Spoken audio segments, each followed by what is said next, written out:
ምን እንደሚል ላሳያችሁ ርዕሱን Joshua's altar on Mount Ebal, Israel's holy site before Shiloh.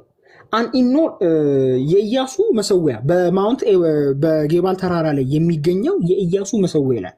ኢስራኤልስ ሆሊ ሳይት ቢፎር ሻይሎ ከሲሎ በፊት እንግዲህ አንደኛ ሳሙኤልን ስታነቡ የእስራኤል ቅዱስ ቦታ ሲሎ ነበር። ሲሎ የሚባል ቦታ ነበረ ይሄዱ የነበረው ሻይሎ። ኢቭን ሐናም ራሱ ልጅ ለማግኘት ሄደችው ወደ ሲሎ ነበር። ሻይሎ የሚባለው ቦታ ነበር ሄደችው። ከሲሎ በፊት የእስራኤል ቅዱስ ቦታ ይሄ የጌባል ተራራ ነበር። እግዚአብሔር ሕግ የሚጥሰው የተረገመበት ቦታ ማለት ነው። ሶ እዛው የጌባል ተራራ ላይ የኢያሱ መሰዊያ ተገኘ። መጽሐፍ ቅዱስ ላይ ታሪክ እንዳለ አሳያችኋለሁ፣ ችግር የለም። an enormous ancient altar from the early 12th century BCE አንድ ትልቅ የጥንታዊ መሰዊያ ከ3000 ዓመት በፊት 12 ሴንቸሪ BCE ማለት ከክርስቶስ የሥጋ ልደት በፊት 1200 ዓመት በፊት ማለት ነው። ምን ማለት ነው? ከ3200 ዓመት በፊት ማለት ነው። ከ3200 ዓመት በፊት uncovered at the site of El Burnat sheds light on the biblical account of Joshua's altar at Mount Ebal. ኤል ቡርናት በሚባለው ቦታ ላይ ስፔሲፊክሊ ከጌባል ተራራም ኤል ቡርናት የሚባለው ቦታ ላይ የተገኘው የኢያሱ መሰዊያ ኦኬ Mount Ebal as well as on the famous story of Jacob crossing his arms to bless Ephraim over Manasseh with birthright ተገኝቷል ነው እያለ ያለው። ተመልከቱ መሰዊያው ምን እንደሚመስል ተመልከቱ። 1980 ዓመተ ምህረት ነው የተገኘው መሰዊያው። ይሄ መሰዊያው ነው። ዙም አድርጌ ላሳያችሁ። ይሄ መሰዊያው ነው። በቪዲዮም ቀርጸውታል። በቪዲዮ ቀደም ያሳያችሁን ይሄ መሰዊያው በትልቅ ላይ አድርገው ይሄ መሰዊያው ነው የተገኘው። መሰዊያ ነው የተገኘው መሰዊያ ነው ማለት ነው።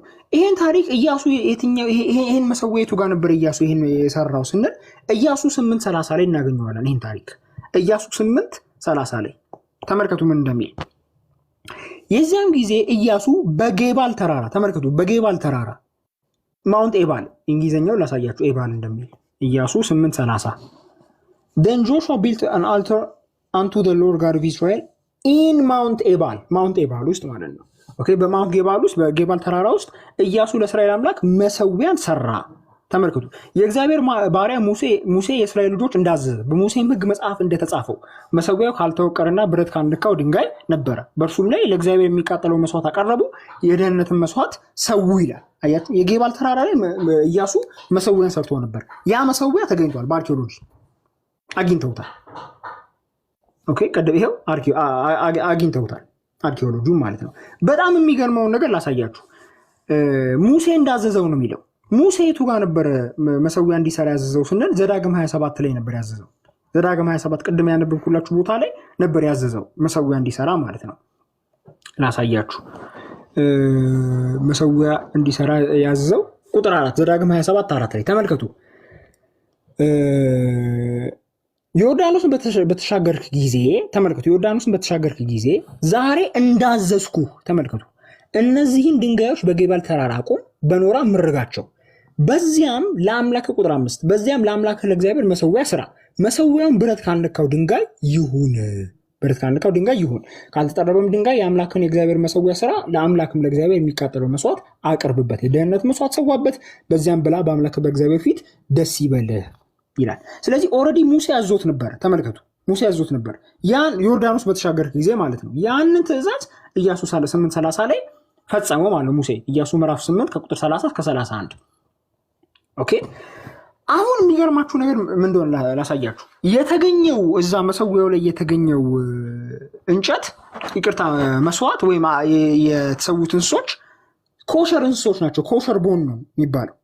ኦኬ ተመልከቱ ኮሸር አኒማል ቦንስ the structure is mostly hollow in the inside የተገኘው መሰዊያ ውስጡ ባዶ ነው with the exception of two partial walls described above ከሁለቱ ጥግና ጥግ ካሉት ግድግዳው ይሄ ማዕዘኖች በስተቀር ውስጡ ባዶ ነው and it was filled ተመልከቱ to the top in ancient times ከአስካፉ ድረስ ይሞላ ነበር the filling is mixed with dirt ashes pottery shards and more than 3000 animal bones ምን ማለት ነው በአፈር በአመድ ፖተሪ ሼድስ በይሄ የሸክላ ስብርባሪ more than 3000 animal bones 3000 ምናምን የሚቆጠሩ የእንስሳ አጥንቶች ተሞልቷል።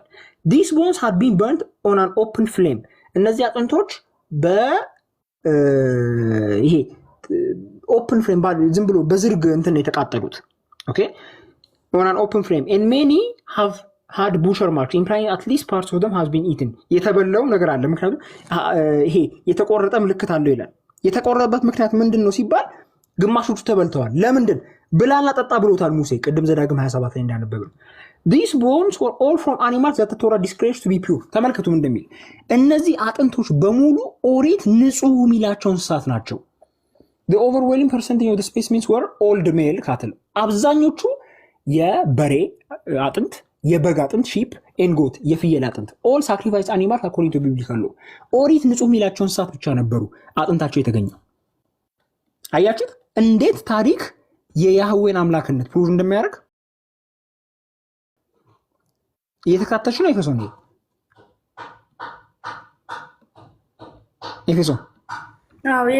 ሚት ስለሆንኩ ነው እየሰማሁ ነው ስለዚህ ኦሪት ንጹህ ሚላቸው እንስሳት ናቸው አጥንታቸው የተገኘው የአህያ የፈረስ ወይ ደግሞ የግመል የአህያ የፈረስ ወይ የአሳማ ምናምን አጥንት አልነበረም ኦሪት ንጹህ ሚላቸው እንስሳት አጥንት ብቻ ነው የተገኘው ሌላው ደግሞ በጣም በሚገርም ሁኔታ ልንገራችሁ በራምፕ ነው የተሰራው ኦኬ ራምፕ ነበር የተሰራው ቆይ አንዴ ራምፕ የሚልበትን ቦታ ላሳያችሁ ወይስ ሌላ ጊዜ በደንብ አሳያችኋለሁ ስለዚህ የኢያሱ መሰዊያ ተገኝቷል ሁለተኛ ማስረጃው ይሄ ነው ያህዌ አምላክ እንደሆነ ቀደም የክታቡን አይተናል the amulet of Mount Ebal አሁን ደግሞ የኢደ አልተር ኦፍ ጆሹዋን አይተናል ማለት ነው የኢያሱ መሰዊያ አይተናል ስለዚህ ከ3200 ዓመት በፊት የነበረው መሰዊያ ይሄ ነው ስለዚህ ያን ይመለክ የነበረው አምላክ ያህዌ ነው የያህዌ ቃል በሚለው መስፈርት ነውና መሰዊያ የተሰራው ኦኬ ሌላ ሶስተኛ ማስረጃ ልጨምርላችሁ ይሄ ደግሞ ሌላ ሶስተኛ ማስረጃ ነው new discovery bears the name of king Hezekiah አዲሱ ግኝት የንጉስ ሕዝቅያስን ስም ይዟል ተመልከቱ አሁን እዚህ ጋር የምትመለከቱት ማህተም ነው ከ2700 ዓመት በፊት የነበረ ማህተም ነው Hezekiah who reigned from 715 BC to 686 BC ማለትም ከዛሬ 2700 ዓመት በፊት ተመልከቱ the Hebrew University of Jerusalem announced a significant discovery last week የኢየሩሳሌሙ የሂብሩ ዩኒቨርሲቲ ትልቅ ግኝት አገኘ the first seal impression of a Judahite king ever found by archaeologists in Jerusalem የመጀመሪያው የአይሁዳዊ ንጉስ ማህተም ተገኘ ይላል የመጀመሪያው የአይሁዳዊ ንጉስ ማህተም ተገኘ ይላል አርኪኦሎጂስት ኢንጀሩሳሌም በአርኪኦሎጂስቶች ኢየሩሳሌም ውስጥ ምን ይላል ተመልከቱ the impression says አሁን እዚህ ጋር የምትመለከቱት በዕብራይስጡ ሚለውን ነው ማነብላችሁ ኦኬ እግዚአብሔር ረኛ ነው እናወራን ችግር የለም the impression says impression ጽሁፉ እንደዚህ ይላል belonging to Hezekiah son of Ahaz king of Judah የሕዝቅያስ የአሃዝ ልጅ የሕዝቅያስ የይሁዳ ንጉስ ንብረት ይላል ይሄኛው ማለት ነው belonging to Hezekiah የሕዝቅያስ የson of Ahaz የአካዝ ልጅ የሕዝቅያስ ንብረት king of Judah የይሁዳ ንጉስ የሆነው የአካዝ ልጅ የሕዝቅያስ ንብረት ነው የሚለው ይሄ ንብረት ነው የሚለው አሁን ይሄ ያህዌ የነቢያትና የሐዋርያት አምላክ ለመሆኑ እንዴት ነው ማስረጃ የሚሆነው ብላችሁ ጠይቁኝ ኦኬ የቱ እንዴት ነው ይሄ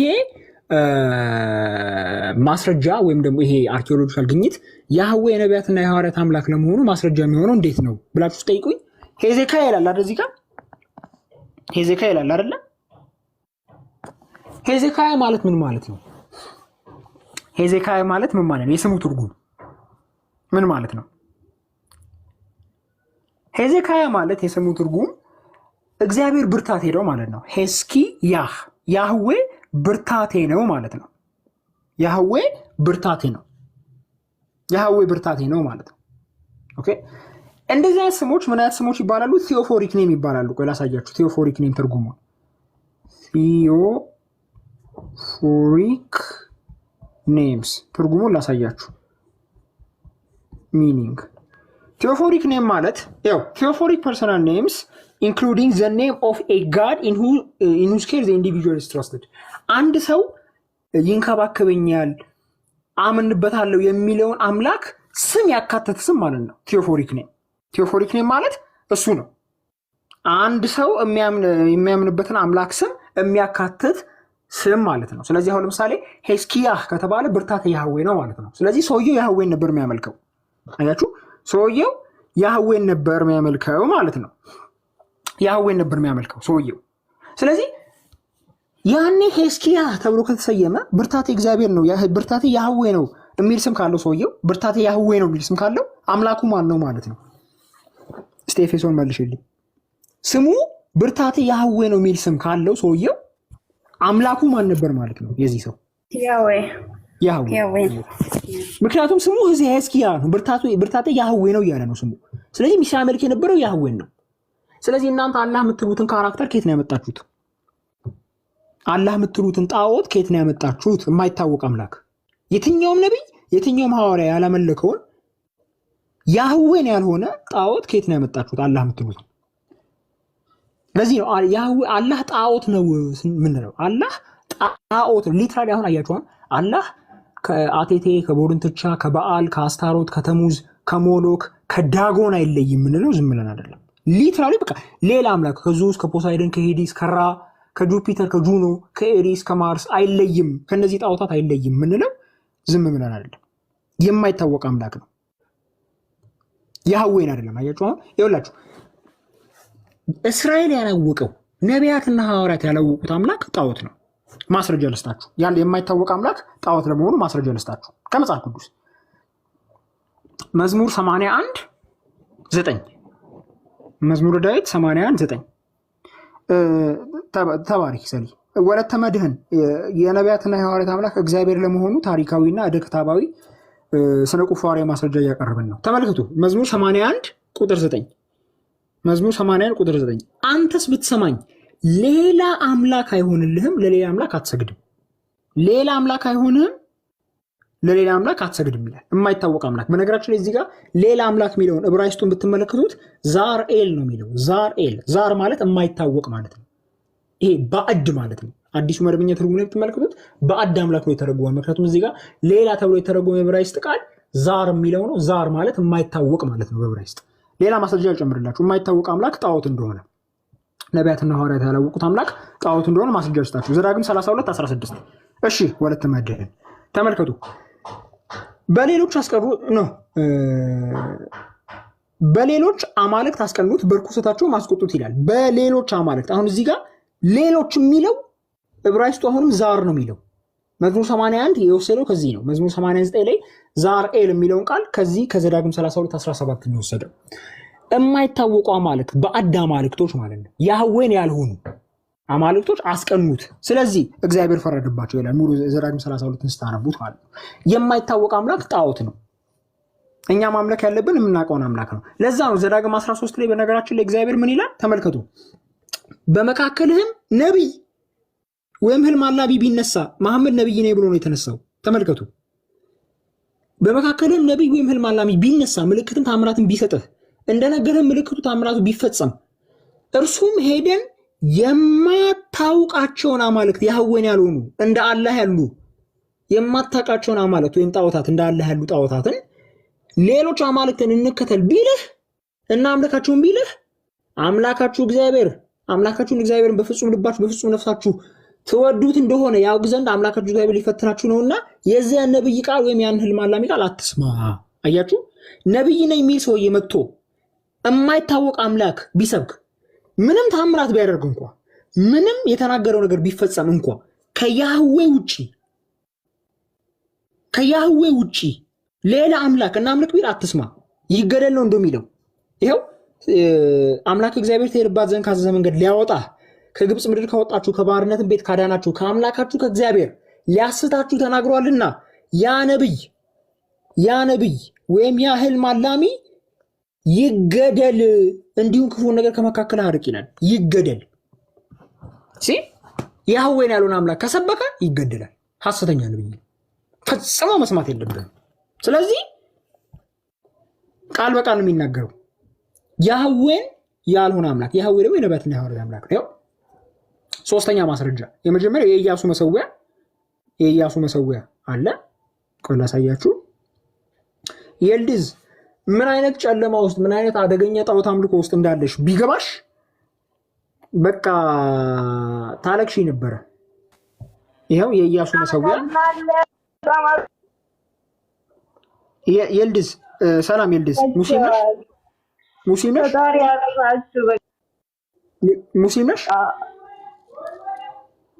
ሙስሊም ነሽ? የልድዝ የልድዝ ሙስሊም ነሽ?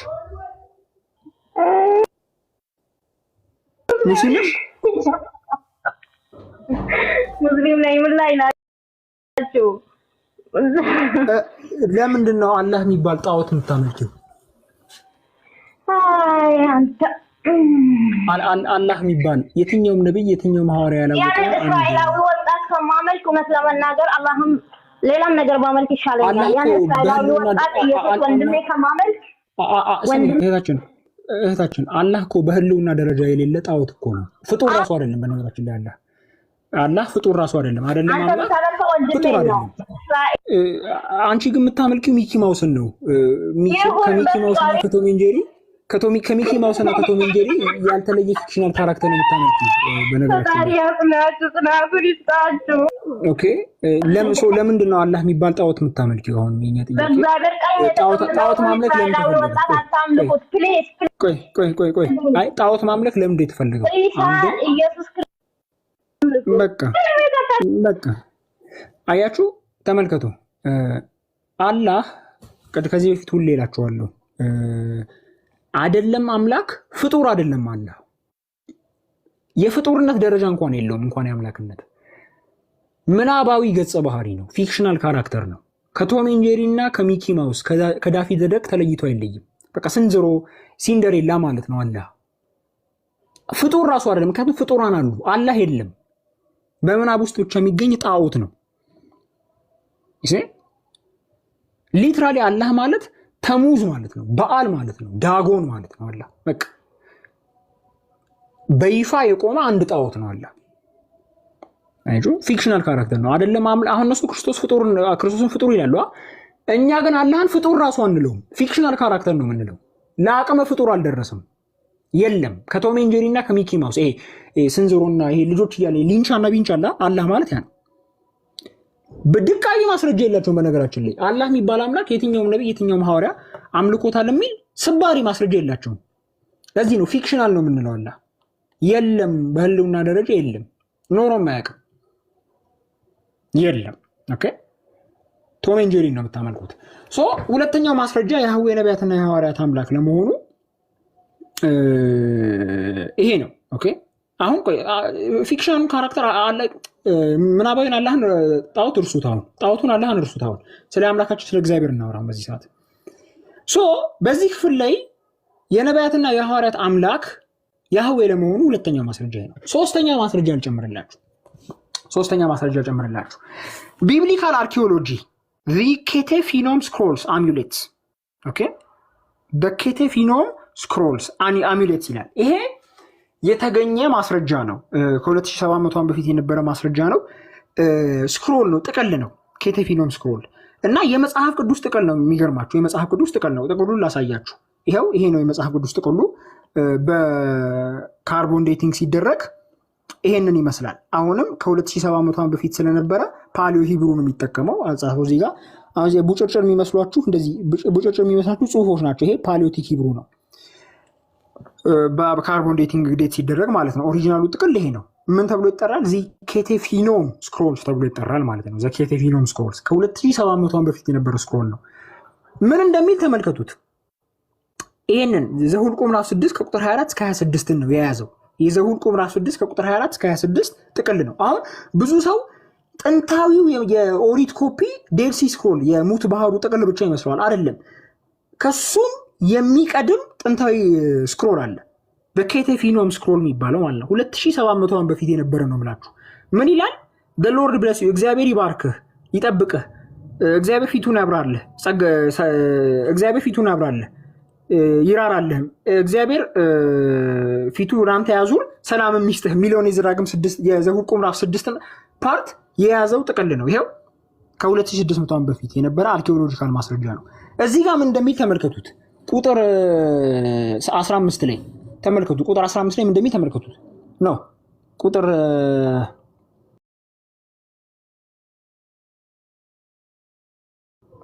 አይደለም ቁጥር 12 ላይ ምን እንደሚል ተመልከቱት። ቁጥር 12 ፎር ያህዌ ይላል። ፎር ያህዌ በዕብራይስጡ እዚህ ጋር ቁጥር 12 ሐኪ ያህዋ ነው የሚለው። ሐኪ ያህዋ ይሲ ሐኪ ያህዋ ፎር ያህዋ ማለት ነው። ስለዚህ ያኔም ቢሆን ከ2700 ዓመት በፊትም ቢሆን ሲመለክ የነበረው አምላክ ያህዌ ነው። እስቲ ኢብራሂም ናግባ። ሰላም ኢብራሂም። ሰላም ኢብራሂም። ሰላም ሰላም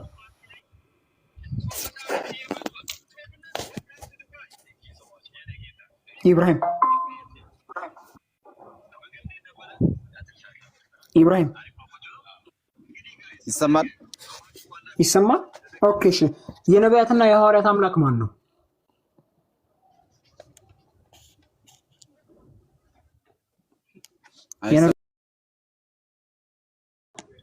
አላህ።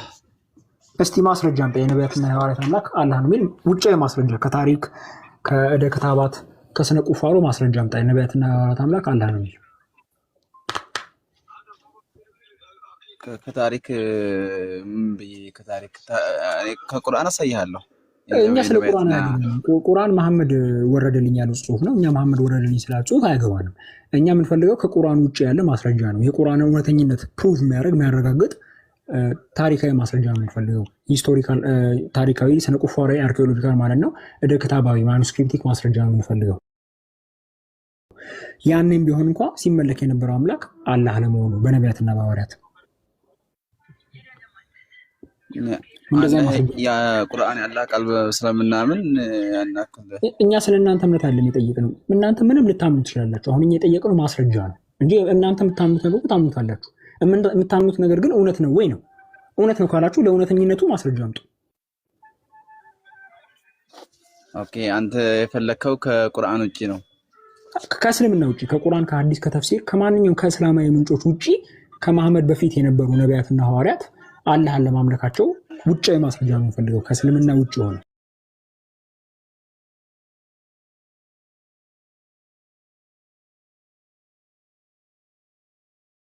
ኤክስትራ ኢስላሚክ ማስረጃ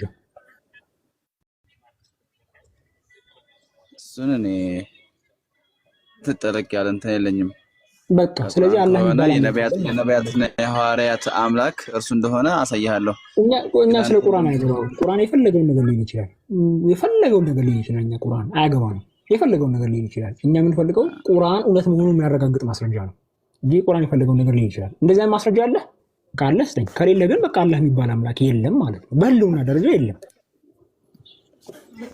እሺ እኔ ልጠይቅህ እንደ ማስረጃ ስጠኝ እንጂ መጀመሪያ እንዴ ማስረጃ ሳታመጣ ለአምላክ ህልውና ምን አይ ማስረጃ ስጠህ? ከመጽሐፍ ውጪ ከመጽሐፍ አልቀበልም ማለት ከእስልምና ውጪ ማስረጃ ስጠኝ። ምክንያቱም ቁርአን መሐመድ ወረደልኝ ያለው መጽሐፍ ነው። እኛ ደግሞ መሐመድ ወረደልኝ ስላለው መጽሐፍ አያገባንም። የፈለገውን ነገር ወረደልኝ ይችላል። ምክንያቱም እኛ መሐመድም እውነተኛ ነብይ ነው ብለን ስለማናምን አወረደልኝ ያለው አምላክ እሱ አምላክ ብሎ የሚጠራው ገጸ ባህሪ አምላክ ነው ብለን አናምንም። ስለዚህ ቁርአንን ማስረጃ መጥቀስ ማለት በጣም ለኛ በጣም አስቂ ነገር ነው። እኛ አሁን ከእስልምና ኤክስትራ ኢስላሚክ ከእስልምና ውጪ ኤቪደንስ ኤክስተርናል ፍሮም ኢስላም ነው የምንፈልገው አላህ የሚባል አምላክ ለመኖሩ። አላህ እንደዚያ ማስረጃ ከነቢያትና ከሐዋርያት የሆነ የነቢያትና የሐዋርያት አምላክ መሆኑን የሚያሳይ አለ እንደ ማስረጃ አለ ማስረጃ እንደት? ምክንያቱም ከሌለ አላህ የሚባል አምላክ የለም ማለት ነው። በህልውና ደረጃ የለም አይደለም፣ በአምላክነት በፍጡርነት ላይ ሌቭል ላይ እንኳን የለም። በቃ የለም ማለት ነው በህልውና ደረጃ። በቃ ወረደ። እስልምና ይሄ ነው። ሙስሊሞች አንድ ነገር ልንገራችሁ፣ አላህ የሚባል አምላክ ለመኖሩ ድቃቂ ማስረጃ የላችሁ። ድቃቂ ሰባሪ ማስረጃ የላችሁ። አላህ የሚባል አምላክ ለመኖሩ የለም። አላህ የሚባል አምላክ ከቶም ኤንድ ጄሪ እና ከሚኪ ማውስ የማይለይ አንድ ፊክሽናል ካራክተር ነው። ኦኬ ስለዚህ ወደዚህ ፖይንት ስንመለስ ይሄ አርኪኦሎጂካል ማስረጃ ነው። ኬቴፊኖም የሚባለው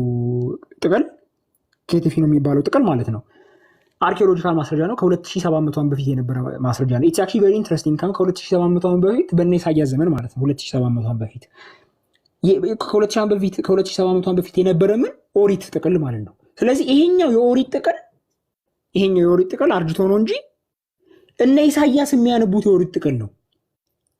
ራሱ ነብዩ ኢሳያስ በኢሳያስ ዘመን የነበሩ ነቢያትና ተከታዮቻቸው ሲያነቡት የነበረው የኦሪት ጥቅል ነው። ምክንያቱም ከነሱ ዘመን የሆነበት ይሄ ኮፒ ነው፣ የኦሪት ኮፒ ነው ከነሱ ዘመን። እንዴ 2700 ዓመት በፊት ምን ያህል ሩቅ እንደሆነ አስቡ ጋይስ። እዚህ ላይ ምን ይላል? ቁጥር 12 ላይ ሐኪ ያህዋ ወይም በእንግሊዝኛው ፎር ያህዌ ኦሪት ላይ ጻፈ 2700 ዓመት በፊት። ይሄ የመጽሐፍ ቅዱስ ጥቅስ አይደለም፣ እደ ክታባዊ ማስረጃ ነው። አክቹዋሊ ታሪካዊ ማስረጃ ነው። ምክንያቱም በስነ ቁፋሮ ስለተገኘ ሂስቶሪካል ሬሊክ ነው። ታሪካዊ ማስረጃ ነው። ስለዚህ ያኔም የነበሩ ሲመለክ የነበረው አምላክ ማን ነበር ማለት ነው? ቃል በቃል ያህዌ ካለ ማን ነው ማለት ነው? ኤፌሶን ነቢያት ያመልኩት የነበረ በዚህ ማስረጃ መሰረት ማን ነው ማለት ነው? በዚህ በሶስተኛው ማስረጃ የመጨረሻ የተናገርከውን አልሰማሁም። ያህዌ ነው። ከ2600 ዓመት በፊት የነበረ አርኪኦሎጂካል ሶስተኛ ማስረጃ ነው። ከ2700 በፊት የተገኘ አርኪኦሎጂካል ኤቪደንስ ነው። የኦሪት ዘኍልቍ ኮፒ እዛ ላይ ያህዌ ይላል ማለት ነው። ያህዌ ይላል፣ ሐኪ ያህዌ ይላል። ስለዚህ ማን ነበር ማለት ነው? የነቢያት አምላክ ያንን ቢሆን ይታወቅ የነበረ ከ2700 ዓመት በፊት ያህዌ ነው። ምክንያቱም ቃል በቃል ያህዌ ይላል፣ ሐኪ ያህዌ። ሌላ ማስረጃ አልጨምርላችሁ። ሁለተኛው ኬቴፊኖም ስክሮል ይሄ ነው። ሁለተኛው ስክሮል እንደዚህ ይላል፣ ተመልከቱ። 6ኛ ቁጥር ላይ ያህዌ ይላል፣ ወይም እዚህ ጋር ያህዌ ይላል ቃል በቃል ማለት ነው። ያህዌ ይላል። ያህዌ የሚለውን ስም አካቷል። ያኔም ነው የምላችሁ። ይሄ እንግዲህ 2700 ዓመት በፊት እኮ ጋይስ ይወልንጋችሁ ከክርስትናም ከእስልምናም በፊት ነው። ተመልከቱ፣ ከክርስትናም ከእስልምናም በፊት የነበረው ማስረጃ ላይ ነው ያህዌ እያለ ያለው። ስለዚህ ያኔም ቢሆን ሲመለክ የነበረው አምላክ ያህዌ ነው። ያውቁት የነበረው አምላክ ያህዌ ነው፣ ያኔም ቢሆን ማለት ነው። ኦኬ። ስለዚህ ሶስተኛው ማስረጃ ይሄ ነው። ኦኬ። ሌላ አልጨምርላችሁ። ሌላ አራተኛ ማስረጃ ልጨምርላችሁና ለዛሬ ይበቃል። አራተኛ ማስረጃ ነው ጨምርላችሁ። ኤሌፋንታይን ፓፒረስ ፕሩቪንግ ዘ ቡክ ኦፍ ኔሄማያ። ኤሌፋንታይን ፓፒረስ የሚባለው የሆነ ፓፒረስ ተገኝቷል። ይሄ ፓፒረስ ምንድን ነው? ከ2500 ዓመት በፊት የነበረ ነው። ይሄው this letter unearthed in 1909 contains 30 linked Aramaic text። ይሄ ደብዳቤ በ1909 ዓ.ም ነው በስነ ቁፋሮ የተገኘው እና 30 የአረማይክ ጽሁፎች አሉበት። ዴቲንግ ቱ ሲርካ 407 BC 407 BC ማለት የዛሬ 2400 ዓመት በፊት ማለት ነው። የዛሬ 2400 ዓመት በፊት ማለት ርቀቱ እንግዲህ ያስቡት። ምን እንደሚል ተመልከቱ። ላሳያችሁ፣ ፓፒረሱ ምን እንደሚል ላሳያችሁ ከስር። The papyrus continues. We sent a letter to our Lord and to Jehohanan the high priest ይላል። ሌተሩ ነው ፓፒረሱ ነው እንደዚህ የሚለው ለጌታችን እና ለታላቁ ካህን ለሊቀ ካህናቱ ለዮሐናን ደብዳቤ ልከናል ይላል ሌተሩ። ኦኬ እነግርሻለሁ፣ ምን ወደግ እነግርሃለሁ። አሁን ተመልከቱ ምን ይላል? ሌተር ልከናል ይላል። ተመልከቱ፣ ሌተር ልከናል ለማ ለሊቀ ካህናቱ ለዮሐናን። አሁን ይሄ የነቢያትና የሐዋርያት አምላክ ያህዌ መሆኑ እንዴት ነው ፕሩቭ የሚያደርገው ብለን ስንጠይቅ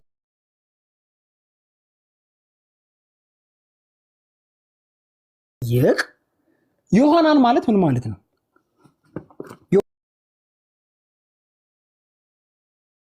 ዮሐናን ማለት ምን ማለት ነው? የስሙ ትርጉም ዮሐናን ማለት የስሙ ትርጉም ያህዌ ኢዝ ግሬሽስ ወይም ደግሞ ያህዌ ባለጸጋ ነው ማለት ነው። ዮሐናን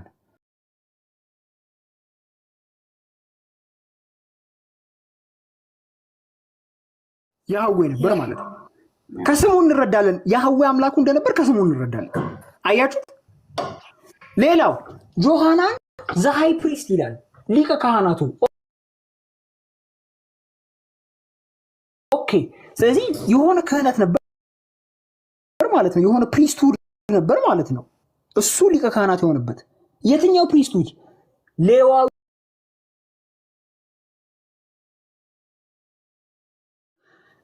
ናዛሌስ ሃይ ፕሪስት ካለው ሊቀ ካህናት ካለው የሆነ ክህነት ውስጥ አለ ማለት ነው። ሂዝ ኢን ዲ ኦርደር ኦፍ ኤ ሰርቴን ፕሪስትሁድ ማለት ነው። የትኛው ክህነት? የሌዋዊው ክህነት። ኦሪት ዘጸአት ላይ እናንበዋለን፣ ኤክሰደስ ላይ ማለት ነው። ስለዚህ ያኔም ቢሆን ክህነቱ ነበረ ማለት ነው።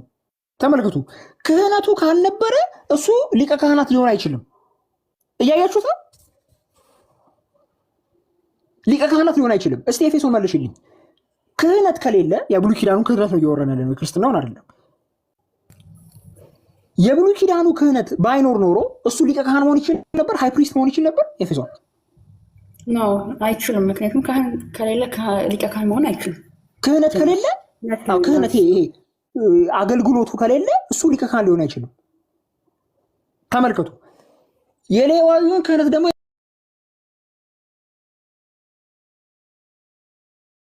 ይመስላል ወደ ክታቡ ይሄንን ይመስላል። ተመልከቱ።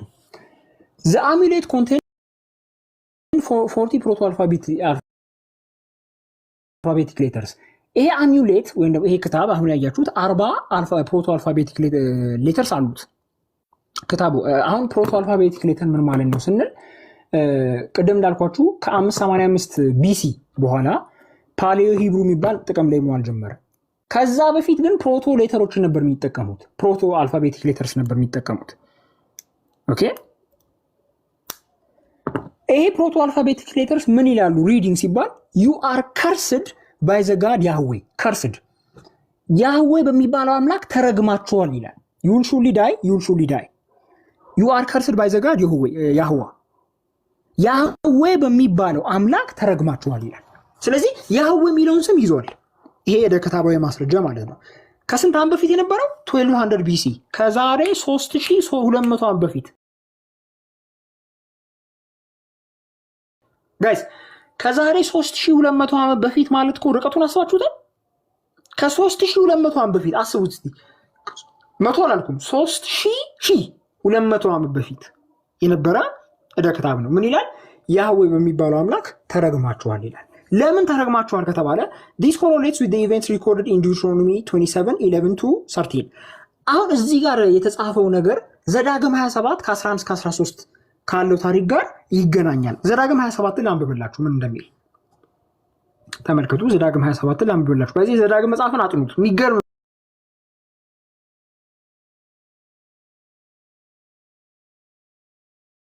ህዝቡን ይባርኩ ዘንድ ተመልከቱ። ህዝቡን ይባርኩ ዘንድ በገሪዛን ተራራ ላይ የሚቆሙት ህዝቡን የሚባርኩት ናቸው። እሺ ይረግሙ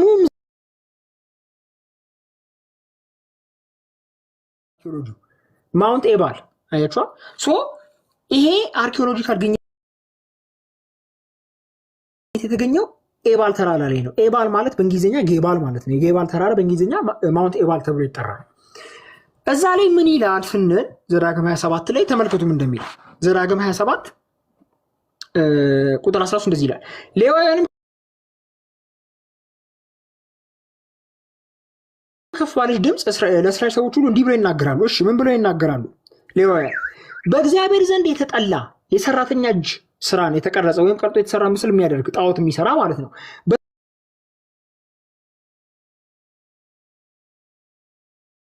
ከዛሬ 3200 ዓመት በፊት። ስለዚህ ያኔም ቢሆን ሲመለክ የነበረው አምላክ ማን ነበር ማለት ነው?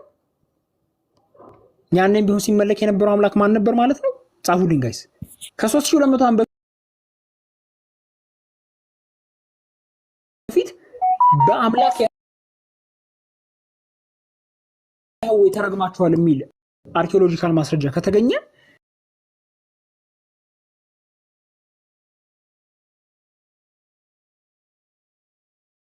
ምን አይደለም ርኩሰት የምንለው። መጽሐፍ ቅዱስ ጣዖታትን ርኩሰት ብሎ ይጠራል። ያህዌን ያለው ያው አንደኛ ነገሥት ምዕራፍ 11 ቁጥር 7 ነው። ስለዚህ አላህ ርኩሰት ነው፣ ጣዖት ነው። አስረግጠን እየነገርናችሁ ነው። በማስረጃ ተደግፈን። ለምንድን የነቢያትና የሐዋርያት አምላክ አይደለም? ኦኬ። ስለዚህ ይሄ የማውንት ኤባሉ ማስረጃ ዩ አር ከርስድ ባይ ዘ ጋድ ያህዌ የሚለው ያንንም ቢሆን ከዛሬ 3200 ቢሆን ከዛሬ 3200 ዓመታትን በፊት እንኳን በነቢያትና በሐዋርያት በሙሴ ሲመለክ የነበረው አምላክ ያህዌ እንደሆነ ፕሩቭ ያደርጋል ማለት ነው። ፕሩቭ ያደርጋል። ኦኬ ሌላ ሁለተኛው ማስረጃ ላሳያችሁ ልጨምርላችሁ። ሁለተኛ ማስረጃ የኢያሱ መስዋዕት ተገኝቷል። የኢያሱ መሰዊያ ተገኝቷል። ቅድም ላልነበራችሁ ወገኖች ነው የደገምኩ ያለሁት። ችግር የለም ሎድ እያደረገ ነው። ተመልከቱ። ጆሹዋስ አልተር ኦን ማውንት ኤባል ኢስራኤልስ ሆሊ ሳይት ቢፎር ሻይሎ። የኢያሱ መሰዊያ በጌባል ተራራ፣ አሁንም በጌባል ተራራ ነው። የቀደሙ አርኪኦሎጂካል ፋይንዲንግ በጌባል ተራራ ነው። አሁንም ይሄኛውም በጌባል ተራራ ነው። ከሲሎ በፊት የነበረው የእስራኤል ቅዱስ ቦታ። ምክንያቱም አንደኛ ሳሙኤል አይ ቲንክ ምዕራፍ 1 እና 2 ስታነቡት ከቤተ መቅደሱ ከመሰራቱ በፊት ቃል ኪዳን ምድር ከገቡ በኋላ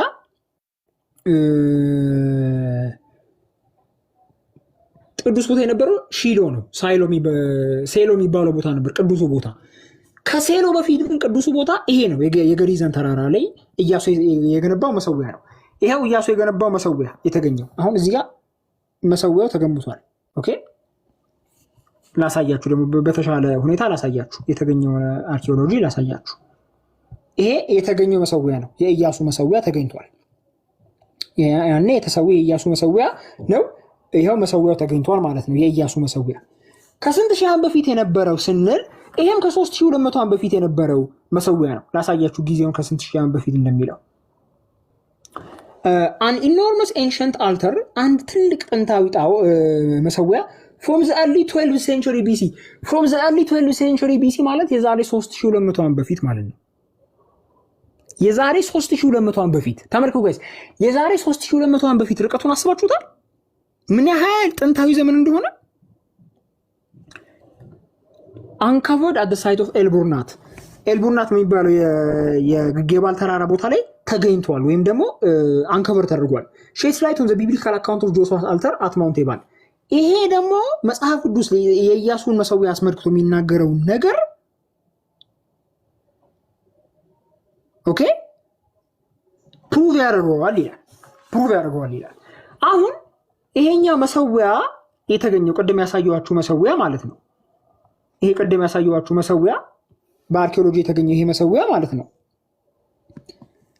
ከ3200 ዓመት በፊት የነበረ መሰዊያ ነው። መጽሐፍ ቅዱስ ይናገራል ኢያሱ መሰዊያ እንደሰራ። የቱ ጋር ነው መጽሐፍ ቅዱስ ኢያሱ መሰዊያ እንደሰራ የሚናገረው ስንል መጽሐፍ ኢያሱ ምዕራፍ 8 ቁጥር 30 ተመልከቱ። መጽሐፍ ኢያሱ ምዕራፍ 8 ቁጥር 30 ተመልከቱ። መጽሐፍ ኢያሱ 8:30 የዚያን ጊዜም ኢያሱ በጌባል ተራራ ላይ ለእስራኤል አምላክ ለእግዚአብሔር መሰዊያን ሰራ። በጌባል ተራራ ቅድም ማውንት ኤባል አይደል የተገኘው? እዛው ማውንት ኤባል ላይ ይሄው በጌባል ተራራ ለእስራኤል አምላክ ለእግዚአብሔር መሰዊያን ሰራ።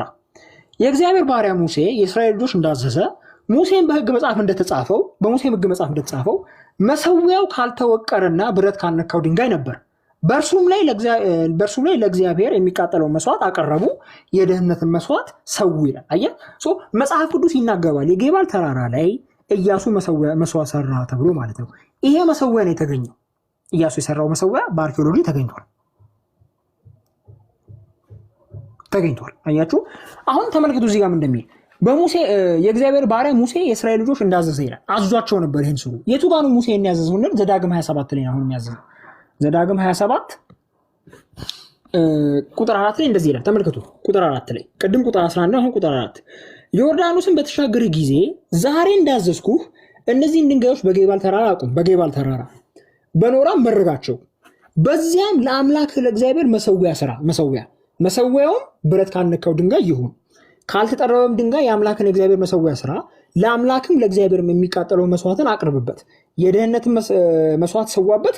በዚያም ብላ፣ ለአምላክም ለእግዚአብሔር በአምላክም በእግዚአብሔር ፊት ደስ ይበልህ ይላል። በዚያም ብላ በአምላክም በእግዚአብሔር ፊት ደስ ይበል ይላል። ዘዳግም 27 ላይ ሙሴ ስላዘዛቸው ኢያሱ ያን ትእዛዝ ተከትሎ ኢያሱ 8:30 ላይ መሰዊያ ሰራ ማለት ነው። ያ መሰዊያ እዛው የጌባል ቦታ ላይ እዛው ተገኘ። ስለዚህ ማን ነበር አምላክ ማለት ነው? የነቢያት አምላክ ማን ነው ማለት ነው? በዚህ ማስረጃ መሰረት ማን ነው ማለት ነው? ያህዌ። ሌላ በጣም የሚገርም ማስረጃ ልንገራችሁ። በጣም እኔ በቃ ከሁሉም የገረመኝ ቀደምም ብያችሁ ነበረ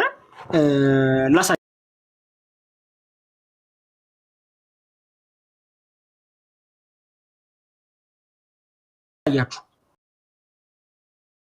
አጥንቶች ሁሉም ኮሸር ናቸው። ኮሸር ማለት ነው ዘዳግም 14 እና ዘዳግም 14 እና ዘሁልቁ 11 ላይ እግዚአብሔር ንጹህ ያላቸው እንስሳት ናቸው። በሬ፣ በግ፣ ፍየል፣ ዶሮ እነዚህ ንጹህ እንስሳት ናቸው። these bones were all from animals that the Torah declares to be pure። ተመልከቱ እዚህ መሰዊያ ውስጥ የተገኙት አጥንቶች የተሰዉት ማለት ነው ሁሉም ኦሪቱ ንጹህ የሚላቸው እንስሳት ናቸው። የአህያ አጥንት የለም፣ የፈረስ አጥንት የለም፣ የአሳማ አጥንት የለም። ተመልከቱ የምን አይነት እንጨት አጥንት ያለው? የበሬ ኦልድ ሜል ካትል፣ ሺፕ፣ በግ፣ ጎት፣ ፍየል የነዚህ ሁሉ አጥንት ነው የተገኘው እንጂ ኦል ሳክሪፊሻል አኒማልስ አኮርዲንግ ቱ ቢብሊካል ሎ በኦሪቱ መሰረት ለእግዚአብሔር ሊሰዉ የሚችሉ ንጹህ እንስሳት የነሱ አጥንት ነው የተገኘው። የሚገርማችሁ ስለዚህ ኦሪቱ የሚለው ነገር አሁን በታሪክ ፕሩፍ ተደርጓል። አያችሁ is being confirmed to be true historically ማለት ነው። አያችሁ ዘዳግም 11 እና ዘሁልቁ ምዕራፍ 14 አንብቡ። ዘዳግም 14 እና ዘሁልቁ ምዕራፍ 11 ዘሌዋውያን ምዕራፍ 11 አንብቡ። ስለዚህ ይሄ የያህዌን አምላክነት በደንብ ፕሩቭ የሚያደርግ ነው ማለት ነው። ሌላ ሁለተኛ ደግሞ የሚገርም ማስረጃ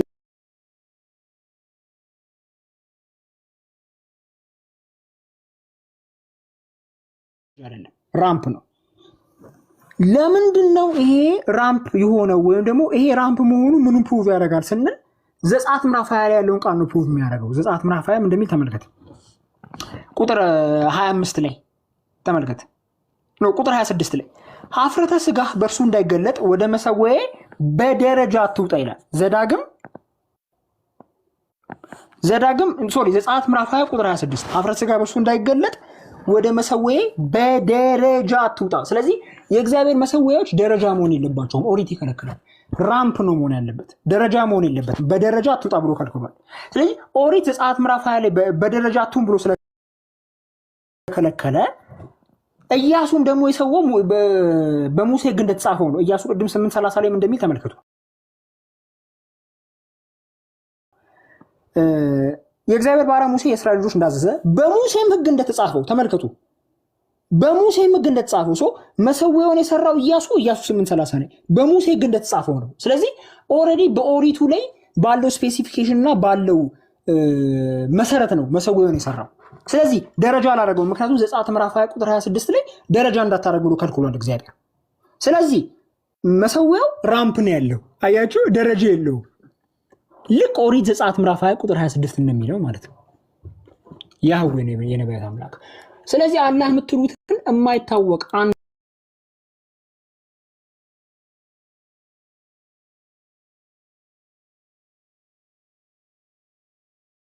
በማስረጃ ደግፈን ነው። ምክንያቱም የነቢያትና የሐዋርያት አምላክ ያህዌ ስለሆነ ማለት ነው።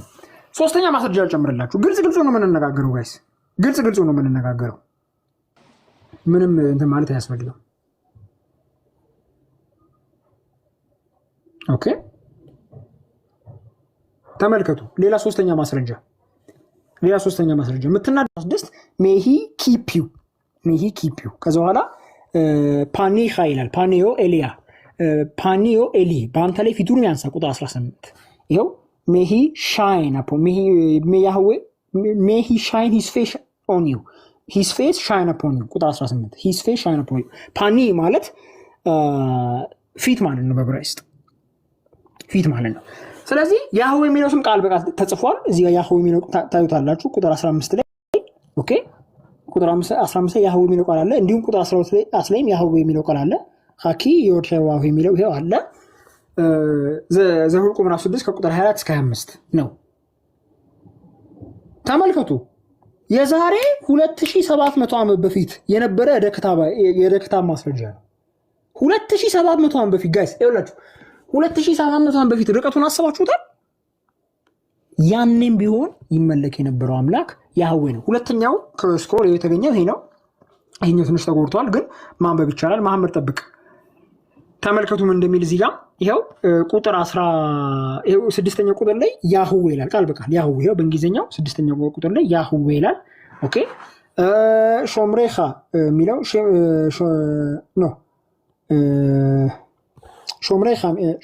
ሾምሬኻ የሚለው ቃል እዚህ ጋር አለ። ሜይ ሂ ኪፕ ዩ ይኸው ሜይ ሂ ኪፕ ዩ ያህዌ የሚለው ቃል ቀጥሎ ሾምሬኻ የሚለው ቃል ነው ያለው። ዕብራይስጡ በግልጽ ነው። ከዛ በኋላ ያህዌ ሜይ ሂ ኪፕ ዩ ይላል። ያህዌ ካል በኋላ ሜይ ሂ ኪፕ ዩ እግዚአብሔር ይጠብቅህ የሚለውን ቃል የያዘ ቃል ነው። እደ ክታባዊ ማስረጃ ኦኬ። ስለዚህ ከ2700 ዓመት በፊትም እንኳ የነበረው አምላክ ያህዌ ነው። ይኸው ቃል በቃል ያህዌ ይላል። ከዛ ከስር ሾምሬኻ ይላል። በእንግሊዝኛው ያህዌ ከዛ ከስር ኪፒው ሾምሬኻ ማለት ኪፒው ማለት ነው። ይሄ ምን ይባላል? በራሳችሁ ሪሰርች ማለት የምትፈልጉ ሰዎች ኬቴፊኖም ስኮርስ ስክሪንሾት ያዙ። ለዚህ ነው አላህ የሚባል አምላክ የለም የምንለው ለዚህ ነው። ምክንያቱም አምላክ ያህዌ ነው። ስለዚህ ያህዌን ያልሆነ አምላክ የለም። አያችሁ፣ ያህዌን ያልሆነ አምላክ የለም። ስለዚህ ይሄ ያህዌን ያልሆነው አምላክ እነሱ ያህዌን አለም ግን አምላክ ነው የሚሉት አላህ በቃ የለም፣ ሐሰተኛ አምላክ ነው። ጣዖት ነው፣ ግልጽ ጣዖት ነው የምንለው ዝም ብለን አይደለም ማለት ነው። ማስረጃው ስላለን ነው። ሌላ አራተኛ ማስረጃ አልጨምርላችሁ። ቆይ አንዴ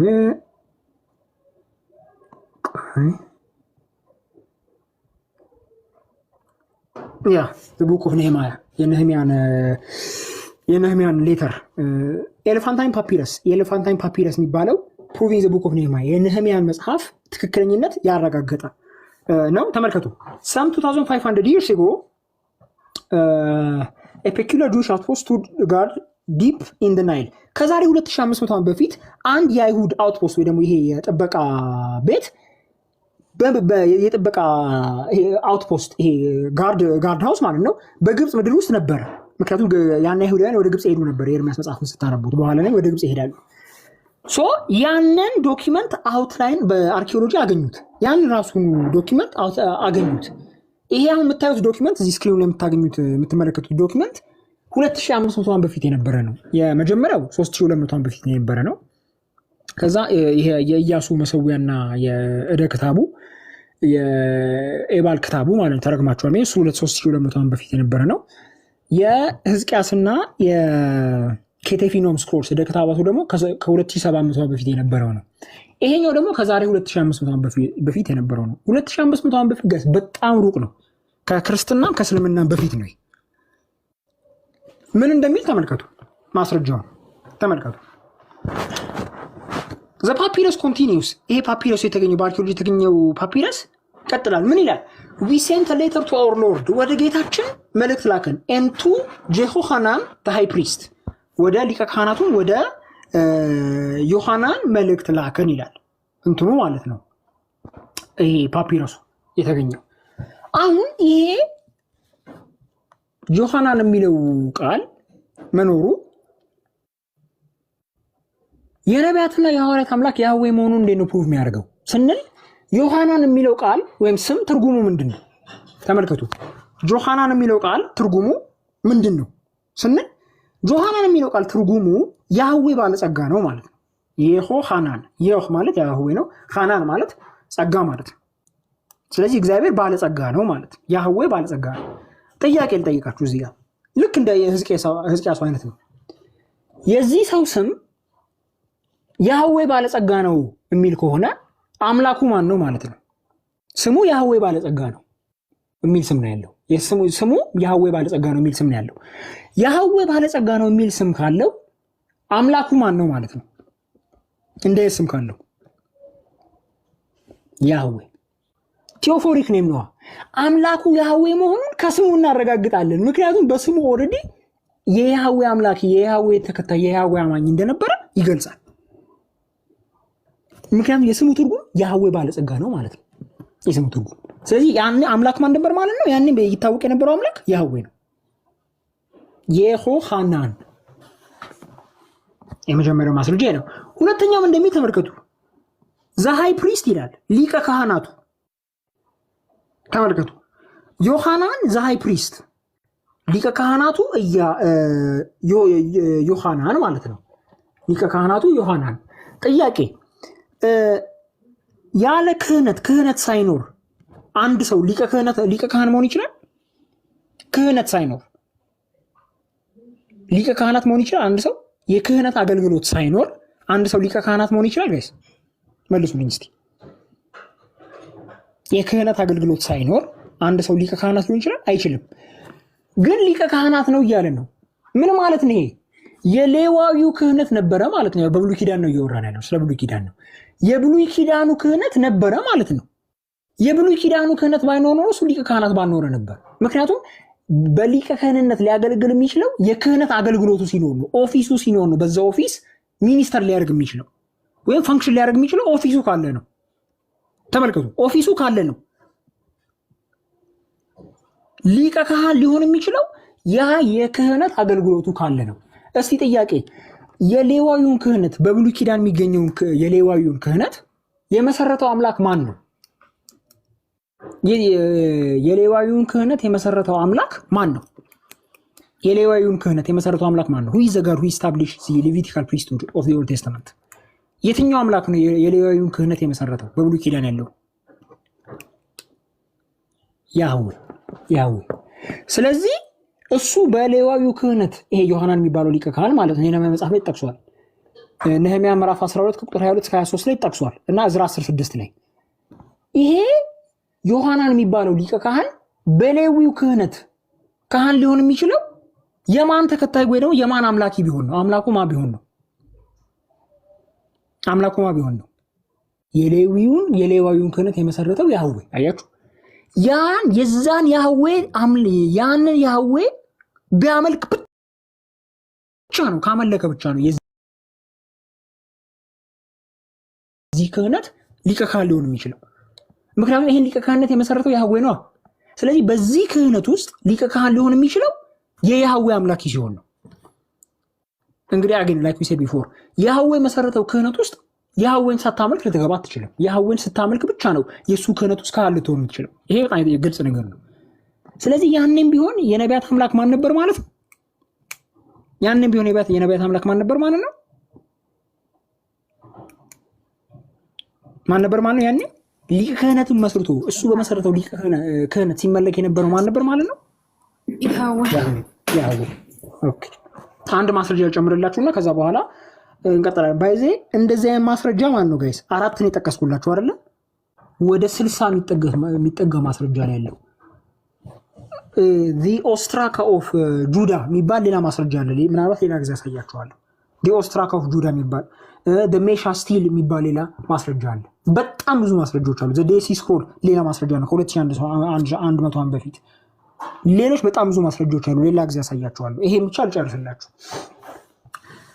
ተመልከቱ፣ እንደዚህ ይላል the elephantine papyrus number 30 begins። ይሄው ራሱ ፓፒረስ ማለት ነው። ቀደም ያሳየኋችሁ ይሄ ራሱ ፓፒረስ ምን ይላል ሲጀምር? ቱ ባጎይ ገቨርነር ኦፍ ጁዳ።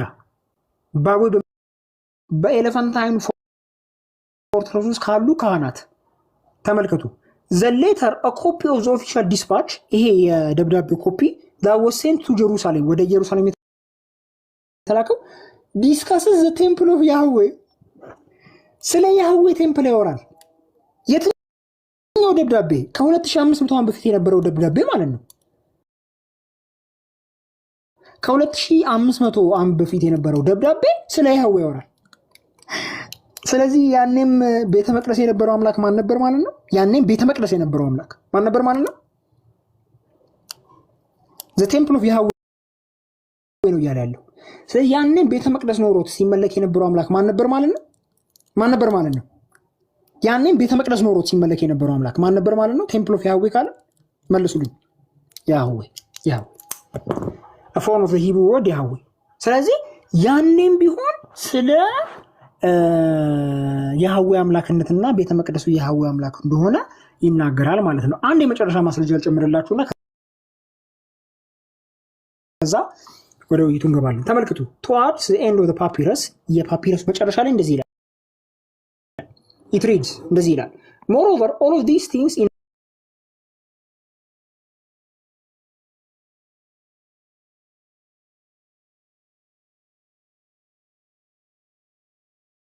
ነበረ ሰንበላጥ የሚባል ሰው ነበር። የምርም ሰንበላጥ የሚባል ሰው እንደነበርና መጽሐፍ ቅዱስ በመጽሐፈ ነህምያ የሚናገረው ነገር እውነት እንደሆነ ፕሩቭ ያደርጋል። ምክንያቱም ከ2500 ዓመት በፊት የነበረው ደብዳቤ ሰንበላጥ እያለ ነው። ሰንበላጥ እያለ ስለሆነ የምር መጽሐፍ ቅዱስ ትክክል ነው ማለት ነው። ስለ ሰንበላጥ ሲያወራ እውነት ነው እየተናገረ ያለው ማለት ነው። የመጀመሪያው ነጥብ ይሄ ነው። ሁለተኛው ነጥብ ደግሞ እዚህ ጋር ሸሎሚያህ የምትለውን ስም ያዙልኝ። እንግዲህ ሸሎሚያህ ማለት በዕብራይስጥ ያህዌ ሰላም ነው ማለት ነው። ሻሎም ማለት ሰላም ማለት ነው። ያህ ማለት ያው ያህዌ ነው። ሻሎሚያህ። ጥያቄ፣ የዚህ ሰው አምላክ ያህዌ ካልሆነ እንዴት ያህዌ ሰላም ነው የሚል ስም ሊኖረው ቻለ? የዚህ ሰው አምላክ ያህዌ ካልሆነ እንዴት ሻሎሚያህ የሚል ስም ሊኖረው ቻለ? አጌን ይሄ ደብዳቤው ነው የሚለው መጽሐፍ ቅዱስ አይደለም። ይሄ ጋይስ ይኸውላችሁ በደምብ ስሙ።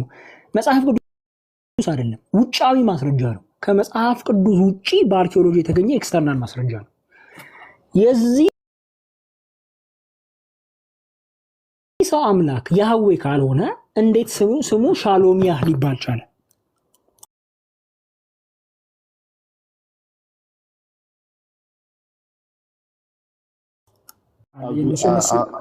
አብዱ ሙጠሊብ ነው ምናምን እንዲህ አይነት ስም ምናምን እነዚህ ከመሐመድ ያለፈ ስሞች እነሱ ሙስሊሞቹ የሚያመልኩት ገጸ ባህሪ ስሞች አጣ ነው እኮ በቃ። የእናንተ የምታመልኩትን ገጸ ባህሪ እኮ ሙስሊሞች አጣ ነው። ምን እናደርግ? የለም አይታወቅም። እሺ ምን እናደርግ? ነቢያትና ሐዋርያት ያላወቁትን አምላክ እናምልክ? እሺ ብቻ በጣም የሚገርመው ትንሽ ኮንክሉዥን ላድርግና 30 ሰከንድ። በጣም የሚገርመው እንግዲህ በጠቅላላ የተገኙ ስሞችም የነቢያትም ስም ሁሉም ከያህዌ ጋር የተገናኘ መሆኑ ነው በጣም በሚገርም ሁኔታ። እና አንድ እንኳን እንግዲህ በአረማይክ የአምላክ ስም አላህ ነው ለማለት የሚሞክሩ ሰዎች ዝም ብለው ያው ከተፋ ማለት ነው። አንድ እንኳን ከአላህ ጋር ተያያዥነት ያለው ስም አልተገኘም። የነቢያትም ቢሆን የነገስታትም ቢሆን በምንም መልኩ አለመገኘቱ እስልምና መቼ እንደጀመረ ወይም የእስልምና አላህ የሚለው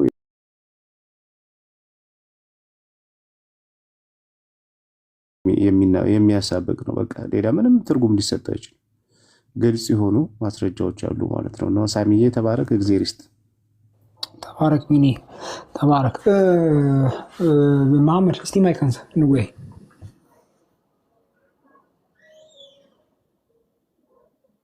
ከሰር ብዙ ነገር ሲል ነበር። በቃ ወይ ሳሚ በእናትህ 5 ደቂቃ ትሰጡኛላችሁ? ሳታወሩኝ እዚሁ ልጠብቅ። ባቡሩ ስለሆንኩኝ ነው፣ አሁን ልወርድ ነው። 5-6 ደቂቃ ብቻ በእናትህ። ስትወርድና ስትችል ናግባ። 6 ደቂቃ ከባቡሩ ወርጄ እገባለሁ። እስከዛ ሌላ ሰው ይወያይ። እዚሁ ልሆን፣ አታወርዱኝ። እስከዛ ድረስ ሙስሊሞች ካላችሁ ላኩ። ግን ማነው ሳሚ ማለት ነው። የምር ጸጋውን እግዚአብሔር አምላክ ያብዛልክ። በጣም በቃ እኔ በጣም ስታስረዳ ምናምን ይገባኛል እና አንዳንዶች ሲያስረዱ የማይገቡት ነገር ያለ አይደል? እኔ ግን ይገባኛል የምር ማለት ነው። እና በጣም አጣፍጣ ቀምመህ ስለምታስረዳ ነው። ጸጋውን ያብዛልህ። እንዲሁም ስታስረዳን እንደው ቀን ሙሉ ራሱ ቢዋል ራሱ የህያዌ ነገር አይጠገብም። የምር የአምላካችን ከብሉይን ያጣጣመ ሰው ሐዲስ ኪዳን ለመቀበል በጣም ልቡ ክፍት ነው እና ጸጋውን ያብዛል። ተባረክ ተባረክ ኤፌሶን። እሺ ወንድሜ ስም ስላጻፍክ ነው መስቀል ያደረክ ወንድማችን። እሺ ኦርቶዶክስ ባይዜ ተባረክ ኤፌሶን። ቴንክ ዩ ባይዜ ጋይስ። አሁን ይሄ የጠቀስኩላችሁ ማስረጃ ገዳ በጣም ጥቂት ነው ጋይስ፣ እየቀለኩ አይደለም። በጣም ብዙ ማስረጃዎች አሉ። እኔ ራሱ እንደ አዲስ ሪሰርች ማድረጋቸው ሌሎች ማስረጃዎች አሉ ማለት ነው። በጣም ብዙ ማለት እኔ አሁን ራሱ ያላሳዩችሁ ማስረጃ አለ። የሚገርማችሁ አሁን ራሱ ማሳየት ከፍቼ እንዳይበዛባችሁ ብዬ ነው እንጂ አሁን ራሱ ከፍቼ ላሳያችሁ የምችለው ሁለት ማስረጃዎች አሉ። ይበዛባችኋል ብዬ ነው። ዚ ኦስትራካ ኦፍ ጁዳ የሚባል ከዛሬ 2800 ዓመት በፊት የነበረ ስለ ያህዌ ቤተ መቅደስ የሚናገር ቴምፕል አለ ወይ? መሐመድ እስኪመጣ ዝም ብዬ እሱን ላሳያችሁ። መሐመድ እስኪመጣ ድረስ አንድ ብቻ አንተ ካልደከመህ ቀጥል። ያምር ማለት ነው። እና ቅድም ያው ብዙ ሰዓት ስለተጠቀምክ ካልደከመህ ቀጥል፣ እኛ እንሰማለን። እሺ ዲ ኦስትራካ ኦፍ ጁዳ የሚባል አለ። ቆይ አገኘ ብዙ ስለሆነ የከፈትኩት ቃንደ ልፈልገው። ዲ ኦስትራካ ኦፍ ጁዳ ቴል አራድ ኦስትራካ ተመልከቱ። ቆይ ካሜራ ላብራ። ይኸው ሌላ ማስረጃ ነው። ቴል አራድ ሆም ኦፍ ጁዳስ አዘር ቴምፕል የይሁዳ ቤተ መቅደስ ቤት ይባላል። ይኸው ቴል አራድ የሚባለው ቦታ ይሄ ነው። ኦኬ ኤሪያል ቪው ኦፍ ቴል አራድ ይላል። ተመልከቱ ምን እንደሚል ከሰል ላሳያችሁ። ይኸው የተገኘው ኮምፕሌክስ ነው። በጣም ብዙ ሂስቶሪካል ማስረጃዎች ነው የተገኙት። ግን ከያህዌ ጋር ብቻ ከእግዚአብሔር ጋር ብቻ የሚገናኘውን ነገር ላሳያችሁ። ተመልከቱ አንደኛው ቴል አራድ 88 pieces ቆይ among the 88 pieces 15 are whole. The inscriptions date from the 8th century to the 6th centuries. 8th century to the 6th century BC ማለት ምን ማለት ነው ታውቃላችሁ ጋይስ? ከዛሬ 2600 ዓመት እስከ 2800 ዓመት ዴት ይደረጋሉ። from the 8th century to the 6th century BC። ስለዚህ ከዛሬ 2600 ዓመት እስከ 2800 ዓመት በፊት እንግዲህ 2800 ዓመት በፊት እንግዲህ አስቡት ጋይስ ተመልከቱ 2800 ዓመት ማለት ርቀቱን አስቡት ምን እንደሚል ተመልከቱ። ይሄ ኦስትራካው የምታዩት ከ2600 ዓመት በፊት የነበረው ነው። ተመልከቱ ምን እንደሚል another important ኦስትራኮን ይሄ ኦስትራካ የሚባለው እንደዚህ እደ ክታባቶቹ ናቸው ኦስትራኮን የሚባሉት። another important ኦስትራኮን በጣም ሌላኛው በጣም ወሳኙ ኦስትራኮን mentions a priestly family the family of ኬሮስ ስለ አንድ የካህናት ቤተሰብ ይናገራል። ኬሮስ የሚባል ካህን ፋሚሊ who are referred to in Ezra 2:24 and Nehemiah 7:47 እነዚህ ቤተሰቦች ይላል እዝራ 2:24 እና ነህምያ 7:47 ላይ ተጠቅሰዋል። ስለዚህ መጽሐፍ ቅዱስ ላይ የተጠቀሱት ስሞች መጽሐፍ ቅዱስ ላይ የተጠቀሱት ሰዎች የምርም በመኖራቸው በአርኪኦሎጂ ተረጋግጧል። መጽሐፍ ቅዱስ ላይ አሉ የሚላቸው ሰዎች ስማቸው በአርኪኦሎጂካል ማስረጃ ተረጋግጧል። ከዛ ተመልከቱ እንደሚል ይሄው ራሱ ወደ ክታብ እንደሚል ተመልከቱ። the same ኦስትራኮን ይሄው ራሱ ወደ ኦስትራኮን ወደ ክታቡን ነው። ይሄው ራሱ ክታብ ሜንሽንስ ይጠቅሳል። ሜንሽንስ ዋት the house of Yahweh የያህዌን ቤት ኦኬ። ይሄ ቀደም እንዳልኳችሁ ይሄ ሂንዱይዝም አይደለም፣ ይሄ ዕብራይስጥ ነው። ፕሮቶ ሂብሩ ነው። ከ585 በፊት ከ2500 ዓመት በፊት ይጠቀሙት የነበረው ዕብራይስጥ ነው። ይሄ ፕሮቶ ሂብሩ ይባላል። ይሄ የጥንቱ ዕብራይስጥ ነው። ይሄ ሜንሽንስ ዋት ዘ ሃውስ ኦፍ ያህዌ። ይሄኛው ከ2600 ከ2800 ዓመት በፊት የነበረው ኦስትራኮን ስለማን ያወራል? ስለ ያህዌ ቤት ያወራል። ተመልከቱ የያህዌ ቤት ማለት ነው ቤተ መቅደስ which is the only non-biblical reference to any pre-exilic temple of Yahweh። በባቢሎን ከመወሰዳቸው በፊት ቤተ መቅደስ መኖሩን የሚያረጋግጥ ማስረጃ ነው። ስለዚህ ከ2600 ከ2800 ዓመት በፊትም ቤተ መቅደስ ኖሮት ሲመለክ የነበረው አምላክ ማን ነው ማለት ነው? ያንንም ከ2800 ዓመት በፊት ቤተ መቅደስ ኖሮት ሲመለክ የነበረው አምላክ ማን ነው ማለት ነው? በዚህ ኤክስተርናል ኤቪደንስ በዚህ ማስረጃ መሰረት ማን ነው ማለት ነው? ማን ነው ማለት ነው?